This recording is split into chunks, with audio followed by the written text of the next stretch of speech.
शिवसेनेचे मुख्य नेते राज्याचे उपमुख्यमंत्री एकनाथ शिंदे याच्यावरती विश्वास ठेवून विचार सर्वसामान्य जनतेमध्ये पोहोचवण्यासाठी आपण सर्वजण या ठिकाणी मोठ्या संख्येनं उपस्थित आहेत.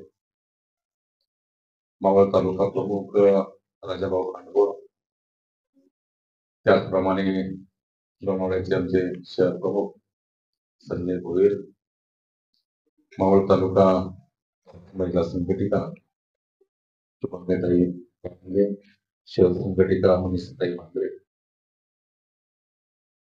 या ठिकाणी उपस्थित असलेले अमित कुंभार, राम सावंत, नवनाथ अरकुडे, अल्पाताई आखाडे,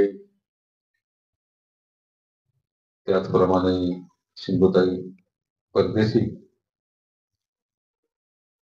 विशाल पठारे, मदन शेडगे, नामदेव शेलार, नंदू कडू, नरेश भोनक, विवेक पांढरे, साहेब वडेकर, खरं तर मोठ्या संख्येने शिवसेनेचे पदाधिकारी या ठिकाणी उपस्थित आहेत. ज्येष्ठ शिवसैनिका प्रतिभाताई अकोलकर यांनी प्रवेश केलेला आहे. अनेकांनी प्रवेश केलेला आहे. ज्या पद्धतीने या तालुक्यामध्ये शिवसेनेचा झंझावात वाढतोय, त्याचबरोबर शिवसेना पक्षामध्ये काम करणारे माझे सहकारी, महिला संघटनेमध्ये काम करणारे सगळ्या महिला वगैरे आणि युवा संघटनेमध्ये काम करणारे आमच्या विशाल उदावळे असं त्यांचे सर्व सहकारी असतात, सातत्यानं या मावळ तालुक्यामध्ये शिवसेनावादीसाठी सातत्यानं प्रयत्न करत आलेले. गेल्या 3 वर्षापूर्वी शिंदे साहेबांच्या नेतृत्वाखाली शिवसेनेच्या माध्यमातून एक वेगळ्या प्रकारचा निर्णय आम्ही सगळ्यांनी घेतला आणि आम्ही निर्णय घेतल्यानंतर खरं तर अनेकांच्या मनामध्ये दुधा मनस्थिती होती. परंतु खऱ्या अर्थानं बाळासाहेब ठाकरे यांचा विचार जर कोणी पुढे नेला असेल, शिंदे साहेबांनी पुढे नेला आणि ते नकार होता. आपल्याला या तालुक्यामध्ये चांगलं काम करायचे, काम करायचे, लोकांच्या हितासाठी काम करायचे आणि काम करत असताना विकासात्मक काम देखील करायचे. राजकारण एक बाजूला जाऊ द्या, राजकारणाची एक प्रत्येक गोष्टीमध्ये आपण राजकारण करत असतो तर त्याला विकासात्मक काम होत नाही. परंतु काम करत असताना लोकांना न्याय देण्याची भूमिका आपण सातत्याने ठेवली, एक चांगलं काम आपल्या हातून होतं. आणि म्हणून लोणावळा नगरपालिकेच्या या क्षेत्रामध्ये आपण सर्वजण गेले अनेक वर्ष काम करतात. संजय भोईरांनी निर्णय घेतल्यानंतर खरं तर राजू आपल्या शिवसेनेचा झंझावात वाढला आणि म्हणून संजय तुला मनस्वी धन्यवाद देतो. कोणतंही धावण करावं लागतं पुढे. मग संजूच्या नंतर विजूने घेतला असं, प्रकाश आता घेतलाय, सगळ्यांनी घेतला निर्णय. परंतु तुम्ही सगळ्यांनी निर्णय घेत असताना आपल्याला एकत्रपणे चांगलं काम करायचं आणि काम करत असताना राज्य सरकारच्या माध्यमातून जो फंड येईल किंवा जो निधी येईल तो सर्वसामान्य माणसापर्यंत पोहोचवण्याचं. आज मला सांगायला अभिमान वाटेल की रोज शिवसेनेमध्ये प्रवेश होता, एक दिवस नाही असा शिवसेनेत प्रवेश नाही. आता पण मी पनवेलला चाललोय ऑफिसमध्ये, तिथं पण प्रवेश आहे. काल पण या तेलगावच्या ऑफिसला प्रवेश झाले, रोज प्रवेश आहे. मला वाटतंय की उभाटा गटामध्ये कोणी शिल्लक नाही, सगळेजण इकडे यायला काय नाही, सगळेजण इकडे येतात आणि जे उर्वरित राहिले, जे आपल्या विचाराशी विसंगत आहेत ते सोडून जे राहिले त्यांना एकत्रपणे घ्या. मी 2-3 दिवसापूर्वी मावळच्या दौऱ्यावरती होतो आणि मावळच्या दौऱ्यावरती असताना काही जण मला म्हणत होते की यांनी बूथ लावून दिला नाही, त्यांनी आपलं काम केलं नाही. मी म्हणलं आता ते सगळं विसरायचं आपल्याला. कोणी बूथ लावला नाही किंवा बूथ लावून दिला नाही, कोणी काम केलं, कोणी टीका केली. आपल्याला सगळ्यांना बरोबर घेऊन पक्ष वाढवायचा आणि पक्ष वाढवित असताना चांगलं काम करायचं. आपण जर माणसं जोडली नाही, आपण जर माणसं बरोबर घेतली नाही तर आपण आपल्या पुरतं मर्यादित राहू. आणि म्हणून आपल्याला एक चांगल्या प्रकारचं काम करायचंय आणि तुम्हाला सगळ्यांना बरोबर घेऊन माझा स्वतःचा निधी असेल, राज्य सरकारच्या माध्यमातून मान्य शिंदे साहेबांच्या माध्यमातून नगर विकासचा निधी असेल, नगर उत्थानचा असेल, पर्यटनाचा असेल, या माध्यमातून आपल्याला जास्तीत जास्त निधी सर्वसामान्य माणसापर्यंत पोहोचवण्याचं काम तुम्हाला सगळ्यांना करायचं. कामं तर तुम्हालाच करायचे, लोकांपर्यंत जाऊन तुम्हालाही काम करायचे. आज बऱ्याचशा मोठ्या प्रमाणावरती महिला भगिनी, शिवसेना एकमेव असा पक्ष आहे ज्या ठिकाणी त्या पक्षामध्ये महिलांना संरक्षण तर मिळतच, पण तो सन्मान देखील मिळतो. आणि तो सन्मान बाळासाहेब ठाकरेंनी शिवसेना पक्षामध्ये महिलांना दिला. मला सांगायला अभिमान वाटतो, या मतदारसंघामध्ये तुमचा लोकप्रतिनिधी म्हणून काम करत असताना तुम्ही सगळेजण माझ्या बरोबर सातत्याने राहिले, गेले अनेक वर्ष राहिले आणि या माध्यमातून मावळच्या जनतेने खूप मोठं प्रेम मला दिलं आणि या प्रेमातून देशाच्या संसदेमध्ये काम करत असताना मला कालच पुरस्कार जाहीर झाला. माझ्याबरोबर इतरांना देखील झालेला आहे. परंतु मला सांगायला अभिमान वाटतो की देशाच्या लोकसभेमध्ये तुमचा लोकप्रतिनिधी आज देखील एक नंबरला आहे प्रश्न विचारण्यामध्ये, उपस्थितीमध्ये किंवा प्रायव्हेट मेंबर बिल असतील, सगळ्या एकूण संसदेच्या प्रक्रियेमध्ये आपण एक नंबरला काम केलेलं आहे आणि हे सगळं काम करत असताना आपण तेवढा वेळ देखील देतो. आता मी रात्री 1 वाजता पनवेलवरून आलो. म्हणजे काल पनवेलला कार्यक्रम होता. पिंपरी चिंचवडचा कार्यक्रम 6 वाजता संपला, 6:15 साडेसहाला मी निघालो. पनवेलला गेलो. पनवेलचा कार्यक्रम रात्री 11:15 वाजता संपला आणि मग मी रात्री 1 वाजता घरी पोहोचलो. आता घरी पोहोचल्यानंतर राजू मला मी खरं तर म्हणत होतो की आपण जरा निवांत घेऊ हा कार्यक्रम, कारण मावळमध्ये आपण गाळ काढायचा, पवना गाळ काढण्याचा त्या कार्यक्रमाचा एक कार्यक्रम करायचा होता आणि हा कार्यक्रम घ्यायचा होता. पण राजूचा मला फोन आला की राजू म्हणला नाही, आपण सगळ्यांना सांगितलंय, आपण कार्यक्रम घेऊन टाकू. आणि म्हणून मी ऑलरेडी माझ्या ऑफिसची वेळ सोमवारची पनवेल ऑफिसची असल्या कारणानं मला तिकडे जायचंच होतं. म्हणून राजूला म्हणतो ठीक आहे, काय हरकत नाही, मी येतो. परंतु आपण सगळेजण भविष्यामध्ये केवळ आता मी आलोय किंवा संजीव घेतलाय, यापेक्षा आता इकडल्या अडचणी सोडवण्याच्या संदर्भामध्ये या भागामध्ये ज्या समस्या असतील त्या नगरपालिकेच्या माध्यमातून सोडवल्या जातील, त्या संदर्भामध्ये असतील. आता सिंधुताई, कल्पनाताई आपल्याकडे आलेले आहेत, आणखी काही लोक इच्छुक आहेत ताई यायला.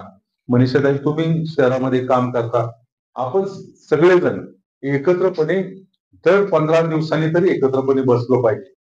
संघटना म्हणून संघटना वाढवत असताना इतरांना एकत्रपणे घेऊन जे आपल्या विचाराशी एकत्रपणे येतात त्यांना एकत्रपणे आणण्याचं काम करायचं. शिवसेना सदस्य नोंदणी हा एक त्याच्यातला भाग आहे. आपण आता काही दिवसांनी निवडणुका होतील, 2-3 महिन्यांनी नगरपालिकेच्या, आणि आपली ताकद दाखवण्याचं काम या शहरामध्ये आपण सगळे एकत्रपणे येऊन करायचे. आपल्याला जे जे कार्यकर्ते आपल्या बरोबर आले त्यांना न्याय देण्याची भूमिका आपल्याला निवडणुकीच्या माध्यमातून करायची. शिंदे साहेब असा एकमेव नेता आहे की सर्व कार्यकर्त्यांना ताकद देणारा नेता, सर्व कार्यकर्त्याच्या बरोबर राहणारा नेता आणि आपल्या आयुष्यातला प्रत्येक तास या राज्याच्या जनतेसाठी खर्च करणारा नेता म्हणून शिंदे साहेबांकडे पाहिलं जातं. आणि मग त्यांच्या नेतृत्वाखाली आपण काम करत असताना आपल्याला एक चांगलं काम करायचंय. गेल्या 3 वर्षाच्या कालावधीमध्ये या राज्यातील प्रत्येक माणसाची मनं जिंकण्याचं काम शिंदे साहेबांनी केलेलं आहे. महिला भगिनींना मोठा आधार देण्याचं काम केलेलं आहे. लाडकी बहीण योजनेच्या अंतर्गत करोडो महिला बहिणींच्या खात्यामध्ये पैसे जमा करण्याचं काम शिंदे साहेबांच्या नेतृत्वाखाली झालेलं आहे. राज्यामध्ये जी सत्ता आहे, सत्ताचं प्रमुख केंद्र हे शिंदे साहेब होते, त्यांच्या नेतृत्वाखाली निवडणूक लढली गेली. भरघोस यश राज्यामध्ये सत्तेमध्ये देखील मिळाले. आणि म्हणून येणाऱ्या नगरपालिका असतील, पंचायत समिती असतील, जिल्हा परिषद असतील, आपण ग्रामीण भागामध्ये राम टोळे, राजा मोहने, आम्ही ते नवनाथ आपल्याकडे आता आलेले आहे, ही सगळी मंडळी, मदने, तुम्ही सगळी मंडळी एकत्रपणे येऊन एक चांगलं काम आपल्याला करायचंय. आणि हे काम करत असताना सगळ्यांची एकी देखील महत्वाची आहे. आपले उपजिल्हा प्रमुख शरदराव आले. शरदराव, तुमचं स्वागत. सगळेजण एकत्रपणे करून एक चांगली टीम मावळ तालुक्यामध्ये आपली झाली. पक्षामध्ये ज्यावेळेस 3 वर्षापूर्वी एक जण एकत्रपणे आम्ही येत होतो, त्यावेळेसची परिस्थिती आणि आताची परिस्थिती बदललेली आहे. आणि म्हणून विशाल, आपल्याला या सगळ्या तालुक्यामध्ये युवकांना एकत्रपणे काम, चांगलं काम, याहीपेक्षा युवकांना एकत्रपणे करण्याचं काम, त्यांना मदत करण्याचं काम, त्यांना त्यांच्या पायावर उभं राहण्यासाठी मदत करण्याचं काम, हे देखील आपल्याला करायचं. केवळ पक्ष आणि पक्षाच्या या जडणघडणीमध्ये कार्यकर्त्याला सबल करण्याचं काम, त्याला आर्थिकदृष्ट्या मजबूत करण्याचं काम, ते देखील आपल्याला करावं लागेल. शेवट कार्यकर्ता, आता या घडीला कार्यकर्ता कुठलाही असा वेगळं स्वतःचा वेळ देत नाही, आणि मग त्याचा वेळ जरी खर्च होत असेल तर त्याला ती मदत करण्याचं काम करायचं. शेवट मी काम करत असताना या मतदारसंघामध्ये 40 लाख लोकसंख्या आहे, 27 लाखाच्या वरती मतदान केलेले, आणि प्रत्येक भागामध्ये मी जाऊन पोहोचू शकत नाही. माझे प्रतिनिधी म्हणून तुम्ही तुमच्या खाली असणाऱ्या प्रत्येक कार्यकर्त्याला न्याय देण्याची भूमिका करायची. म्हणून आपल्याकडे जोडलेला प्रत्येक माणूस, त्याला असा वाटलं नाही पाहिजे मनातून की मी शिवसेनेत मागेल आणि मी आलो, माझा प्रवेश झाला, मी तिथंच थांबलोय. त्यामुळं त्याला पण बरोबर घेऊन संघटनेत असेल, इतर प्रक्रियेमध्ये असेल, कामाच्या प्रक्रियेमध्ये असेल, आपल्याला सगळ्यांना बरोबर घेऊन त्याला देखील सक्षम करण्याचं काम आपल्याला करायचंय. मी तुम्हाला सगळ्यांना मनस्वी धन्यवाद देतो की आपण सर्वजण शिवसेना पक्षामध्ये आलात, शिंदे साहेबांचे नेतृत्व मान्य केलेले आहे. तुमचं मनस्वी अभिनंदन करतो. अजून काही कार्यकर्ते जोडले जात असतील, अजून कार्यकर्ते येत असतील, त्यांनाही बरोबर घ्या. आपल्याला एकत्रपणे एक चांगल्या प्रकारचं काम करायचंय. आज या ठिकाणी संजय भोरयांनी 2 सत्कार चांगले घडवून आणले. एक एमपीएससी परीक्षेमध्ये उत्तीर्ण झालेली तिचा सन्मान केला. खरं तर 2च दिवसापूर्वी करायचा होता, मी लोणावळ्यात आलो होतो, पण तो राहून गेला होता. हा सन्मान केला. आणि 10वीच्या परीक्षेमध्ये जवळपास 99.2 म्हणजे पॉईंट 8 कमी, म्हणजे एक एक काळ होता की बोर्डामध्ये विद्यार्थी यायचा, तो बोर्डात यायचा त्याला 70-75% मार्क पडायचा तेव्हा तो बोर्डात यायचा. आज 100% मार्क पडणारे विद्यार्थी आहेत. आता काय, 0.8 म्हणजे काहीच नाही. आणि 100% मार्क पडणारे विद्यार्थी म्हणजे इतके प्रचंड बुद्धिवान विद्यार्थी देखील झाले, त्यांचं देखील अभिनंदन करतो. युवती सेनेच्या माध्यमातून प्रवेश केला. युवकांना खूप संधी आहे. श्रीकांत शिंदे यांच्या नेतृत्वाखाली या राज्यामध्ये शिवसेना एक चांगल्या प्रकारचं काम करते. मी डॉक्टरांना देखील, एक दिवस आपण बोलू लोणावळ्यामध्ये, कार्यक्रम घेऊ, पिंपरी चिंचवड आणि एकत्रपणे लोणावळ्यात कार्यक्रम घेऊ आणि आपण डॉक्टरांना पण बोलू. खरं तर डॉक्टर श्रीकांत शिंदे यांचं मनस्वी अभिनंदन आपल्या सगळ्यांच्या वतीने करत की आपल्याचा एक तरुण खासदार, आपल्या पक्षाचा नेतृत्व करणारा खासदार आज भारत सरकारच्या वतीनं या जो पाकिस्तान आणि भारताचा विवाद झाला, वाद झाला, सिंधू त्याच्यामधून झाला, आणि भारतीय संरक्षण दलानं, सैनिकांना जो हल्ला केला किंवा त्याच्यामध्ये भारताचा एकतर्फी विजय झाला, परंतु या सगळ्या प्रक्रियेमध्ये भारताचं प्रतिनिधित्व करायची संधी डॉक्टर श्रीकांत शिंदे यांना देखील मिळाली. त्यामुळे त्यांचं देखील मनस्वी अभिनंदन देखील करतो. आणि भविष्यामध्ये जे युवक काम करतात त्यांच्या नेतृत्वाखाली आपल्याला एक चांगलं काम या संपूर्ण मतदारसंघामध्ये करायचं. तुम्हाला सगळ्यांना माझ्या वतीनं मनस्वी धन्यवाद देतो, शुभेच्छा व्यक्त करतो आणि या ठिकाणी थांबतो. जय हिंद, जय महाराष्ट्र.